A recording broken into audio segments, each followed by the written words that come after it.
Hello everyone, welcome to engineers वाला YouTube channel.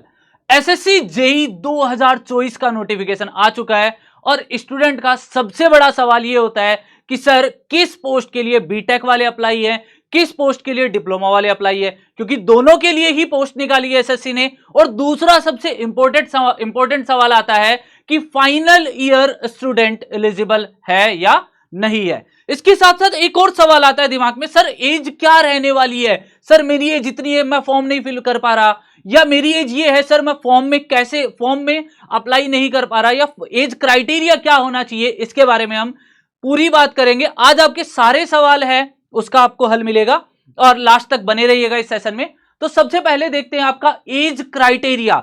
Age criteria क्या कहता है, देखो यहां पर आपको एज लिमिट है, वो दो टाइप की एज लिमिट दी गई है। एक तो ऐसी एज लिमिट जिसमें 30 इयर्स जहां तक वैलिड है और एक में 32 इयर्स वैलिड है। मतलब मैक्सिमम जो एज है एक में 30 इयर्स है और एक में 32 इयर्स वैलिड है।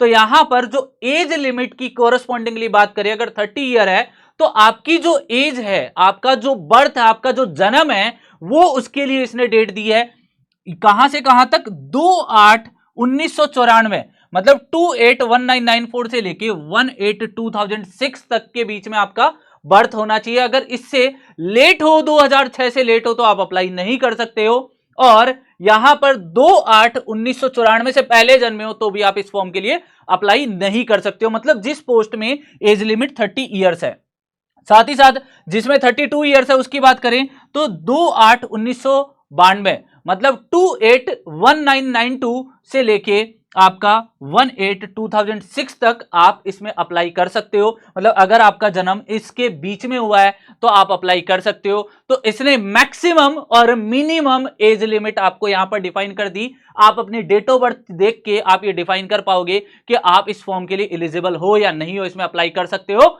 या नहीं कर सकते हो। पहले सवाल का हल मिल गया। दूसरे सवाल, एलिजिबिलिटी क्या है, सर कौन से डिपार्टमेंट में डिप्लोमा अलाउ है, कौन से डिपार्टमेंट में डिग्री वाले अलाउ है। तो वही हम देखते हैं यहां पर हमें नोटिफिकेशन में क्या दिया गया है कि बॉर्डर रोड ऑर्गेनाइजेशन बीओ है, बीआरओ है, जिसमें जेई सिविल और जेई इलेक्ट्रिकल एंड मैकेनिकल, जिसमें डिग्री इन सिविल इंजीनियरिंग एक तो ये दे रखा है, प्लस यहां पर आप देखोगे रिकॉग्नाइज यूनिवर्सिटी इंस्टीट्यूट से या 3 ईयर डिप्लोमा भी एलिजिबल है from a recognise university institute oblique board, ठीक है, ऑब्लिक बोर्ड। तो यहां पर आपको और क्या क्या चीज दे रखे, 2 year of working experience in planning execution and maintenance of civil engineering works. मतलब अगर आपके पास डिग्री है तो आपको नहीं चाहिए एक्सपीरियंस, बट आपके पास डिप्लोमा है तो 2 साल का एक्सपीरियंस चाहिए सिविल वालों को, जिसके लिए एज लिमिट कितनी दे रखी है, 30 इयर्स। तो पहले वाला क्राइटेरिया मतलब 1994 से लेके 2006 के बीच में आपका जन्म होना चाहिए, ठीक है। सिमिलरली अगर मैं इलेक्ट्रिकल मैकेनिकल के लिए बात करता हूं तो डिग्री इन इलेक्ट्रिकल और मैकेनिकल इंजीनियरिंग अप्लाई कर सकते हैं। साथ ही साथ ऑप्शन में क्या दे रखा है, डिप्लोमा वाले भी अप्लाई कर सकते हैं, जिसमें diploma automobile, mechanical engineering, electrical engineering होना चाहिए। साथ ही साथ 2 ईयर का एक्सपीरियंस होना चाहिए planning execution and maintenance work में, जो इलेक्ट्रिकल या मैकेनिकल इंजीनियरिंग वर्क से रिलेटेड हो। आपको इसमें इस तरीके का एक्सपीरियंस रिक्वायर्ड है, रिलेवेंट एक्सपीरियंस रिक्वायर्ड है। अगर मैं ब्रह्मपुत्र बोर्ड की बात करूं, जो मिनिस्ट्री ऑफ जल शक्ति का पार्ट है, सिविल की वैकेंसी है, इसमें 3 year diploma in civil engineering, इसमें कोई भी एक्सपीरियंस की रिक्वायरमेंट नहीं है और इसके लिए एज लिमिट कितनी दे रखी है, 30 इयर्स, मतलब 1994 से लेके 2006 के बीच में आपका जन्म होना चाहिए, ठीक है। नेक्स्ट अगर मैं बात करूं CWC, central water commission, mechanical की भी है, सिविल की है, इसमें इलेक्ट्रिकल की वैकेंसी नहीं है। तो यहां पर डिग्री और diploma in mechanical engineering, similarly degree और डिप्लोमा इन सिविल इंजीनियरिंग, मतलब यहां सिविल और डिप्लोमा वाले दोनों एलिजिबल है, कोई एक्सपीरियंस की रिक्वायरमेंट नहीं है, मैक्सिमम एज लिमिट आपकी 30 इयर्स।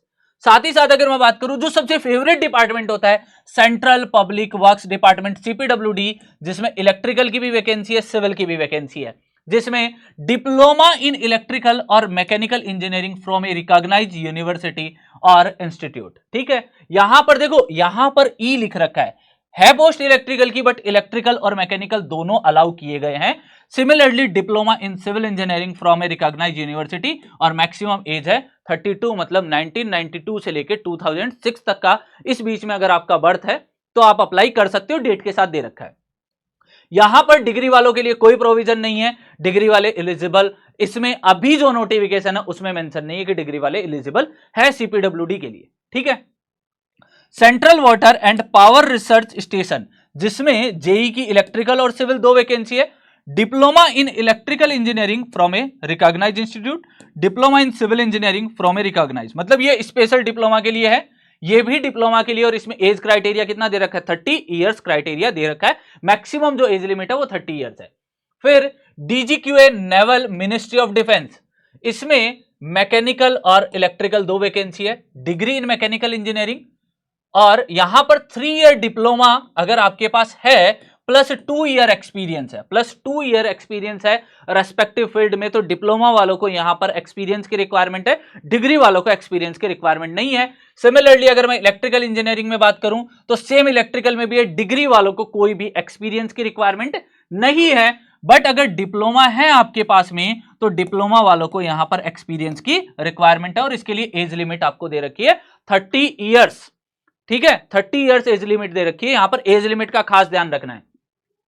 फिर अगर मैं बात करूं, फराक्का बैराज प्रोजेक्ट है जो मिनिस्ट्री ऑफ जल शक्ति का है, जिसमें इलेक्ट्रिकल, और फराक्का बैराज प्रोजेक्ट जल शक्ति का है जिसमें सिविल की वैकेंसीज है। तो यहां पर diploma in electrical engineering and diploma in civil engineering कहीं से भी किसी यूनिवर्सिटी से, किसी इंस्टीट्यूट से कर रखा है जो रिकॉग्नाइज है एआईसीटीई के द्वारा, वहां से अगर आपने कोई भी डिग्री, कोई भी डिप्लोमा कर रखा है तो वो आप एलिजिबल हो उसमें, और एज लिमिट आपके पास 30 years maximum. Military engineering services MES, one of the best department, JE civil and JE electrical and mechanical, इसमें डिग्री वालों के लिए भी वैकेंसी है, डिग्री इन सिविल इंजीनियरिंग। फिर अगर आपके पास डिप्लोमा है तो क्या करना है, 3 इयर्स डिप्लोमा चाहिए और 2 ईयर एक्सपीरियंस चाहिए, किसमें, प्लानिंग में, एग्जीक्यूशन और मेंटेनेंस में। मतलब आपके पास क्या होना चाहिए, प्लानिंग, मेंटेनेंस और एग्जीक्यूशन वर्क के लिए आपके पास 2 साल का अगर एक्सपीरियंस है और आप डिप्लोमा होल्डर हो तो आप सारी पोस्टेज के लिए एलिजिबल हो, जितनी भी सारी पोस्ट दे रखी है उसके लिए आप एलिजिबल हो। सिमिलरली अगर इलेक्ट्रिकल और मैकेनिकल के लिए बात करें तो डिग्री इन मैकेनिकल और इलेक्ट्रिकल इंजीनियरिंग, फिर अगर डिप्लोमा है 3 ईयर डिप्लोमा इन इलेक्ट्रिकल और मैकेनिकल इंजीनियरिंग और 2 year experience in planning, execution and maintenance. मतलब डिप्लोमा के साथ अगर आपके पास 2 साल का एक्सपीरियंस है तो आपके ऊपर बोलते हैं ना सोने पे सुहागा है, मतलब आप सारी पोस्टेज के लिए एलिजिबल हो। अब यहां पर जिसके पास डिग्री है उसके लिए कुछ स्पेसिफाइड पोस्ट है, कुछ डिप्लोमा है जिनके पास एक्सपीरियंस नहीं है उनके पास भी कुछ स्पेसिफाइड पोस्ट है, स्पेसिफाइड डिपार्टमेंट है। ठीक है। फिर अगर हम बात करें national technical research organisation NTRO, JE civil, diploma in civil engineering from a recognised university और इंस्टीट्यूशन, एज 30 इयर्स है। मतलब जो हमारे पास 9 डिफरेंट डिपार्टमेंट में वैकेंसीज आई थी उनके बारे में हमने देख लिया कि कुछ पोस्टेज हैं जिनमें डिग्री वाले एलिजिबल है, कुछ पोस्टेज है जिसमें डिप्लोमा वाले एलिजिबल है, और कुछ पोस्टेज है जिसमें डिप्लोमा वालों को डिग्री और डिप्लोमा दोनों एलिजिबल है, बट डिप्लोमा वालों को 2 साल का एक्सपीरियंस की रिक्वायरमेंट है। अगर हम बात करें एब्रीवेशन की तो जेई का मतलब सिविल इंजीनियर, जेई सी का मतलब जेई सिविल हो गया, जेई एम का मतलब जेई मैकेनिकल हो गया।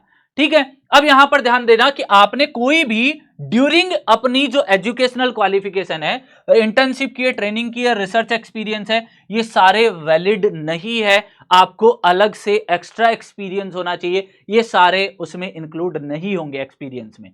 ठीक है। नेक्स्ट अगर मैं इंपॉर्टेंट पॉइंट की बात करूं, सर फाइनल ईयर एलिजिबल है या नहीं है ये बता दो सर, क्योंकि मैं फाइनल ईयर में हूं, मैं अप्लाई कर सकता हूं नहीं कर सकता, तो भाई शांति रखो, अभी वही बताने वाला हूं। ठीक है। आपको देखो ध्यान से, all selected candidates call for the document verification by the user, department will be required to produce the requested certificate such as, क्या क्या चाहिए कि मार्कशीट, ऑल ईयर सेमेस्टर की ग्रेजुएशन की या provisional certificate, degree of graduation चाहिएगी, original age proof of having acquired the essential educational qualification, और experience के लिए भी आपको वैसा ही चाहिए। अब वेन एवर रिक्वायर्ड, कब रिक्वायर्ड होता है, ऑन और before the cut off date, cut off date से पहले रिक्वायर्ड होता है।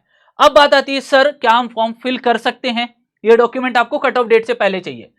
The candidates who can prove by the, अब देखो मैं इसको रेस कर रहा हूं, prove by documentary evidence that the result of the examination, ये पॉइंट है, result of the examination of essential educational qualification was declared on और before the cut off date, क्या होना चाहिए, कट ऑफ डेट से पहले या कट ऑफ डेट तक आपके पास में आपका जो रिजल्ट है, जो मार्कशीट के ऊपर आपने देखा होगा एक कॉर्नर में डेट मेंशन रहती है, वो डेट आपकी कट ऑफ डेट से पहले होनी चाहिए, कट ऑफ डेट तक की होनी चाहिए। अगर उसके बाद में ये डिक्लेयर्ड और उसके अंदर मेंशन होना चाहिए कि वो पास है। अगर इससे लेट करते हो, अगर इससे आपके पास लेट होता है तो आपका डॉक्यूमेंट वैलिड नहीं होगा और आपको कोई भी पोस्ट नहीं मिलेगी। ये लास्ट वाली लाइन लिख रखी है, does not fulfil the educational requirement, essential qualification की जो रिक्वायरमेंट है वो फुलफिल नहीं करता है। तो मतलब आपके डाउट का सॉल्यूशन हो गया होगा कि कट ऑफ डेट से पहले, जो कट ऑफ जिस दिन निकलेगी उससे पहले अगर आपका रिजल्ट आ सकता है और आप फाइनल ईयर में हो तो आपको फॉर्म भरना चाहिए, क्योंकि final year student form fill कर सकते हैं। बट मैंडेटरी क्या आया है कि आपके पास, मैंडेटरी आया कि आपके पास रिजल्ट आपकी कट ऑफ डेट से पहले होना चाहिए। रिजल्ट क्या होना चाहिए? आपकी कट ऑफ डेट से पहले होना चाहिए। तो ये आपके मेजर जो 3 क्वेश्चन थे कि सर एज क्राइटेरिया क्या होता है, एजुकेशनल किस में डिग्री वाले एलिजिबल है, किस में डिप्लोमा वाले एलिजिबल है, इसका भी सॉल्यूशन हो गया। और थर्ड मेजर जो क्वेश्चन था कि सर फाइनल ईयर वाले स्टूडेंट फॉर्म फिल कर सकते हैं, नहीं, हां फाइनल ईयर वाले फॉर्म फिल कर सकते हैं, बट आपका रिजल्ट है वो कब आ जाना चाहिए? कट ऑफ डेट से पहले आना चाहिए। अब इसने ये मेंशन नहीं किया कि प्री से या मेन से, तो आप प्री से ही पहले मान के चलो, प्री की जो कट ऑफ डेट है तब तक आपका रिजल्ट आपके हाथ में होना चाहिए, तब तो आप फॉर्म फिल कर सकते हो। तो ऐसे ही इंपॉर्टेंट और इंफॉर्मेशन के लिए बने रहिए इंजीनियर्स वाला के साथ। अगर कोई भी डाउट रहता है तो आप कमेंट सेक्शन में पूछ सकते हो। Till that bye bye everyone, अलविदा। मिलते हैं एक और नेक्स्ट सेशन में जिसमें आपके लिए बहुत सारी इंफॉर्मेशन होगी। Bye bye.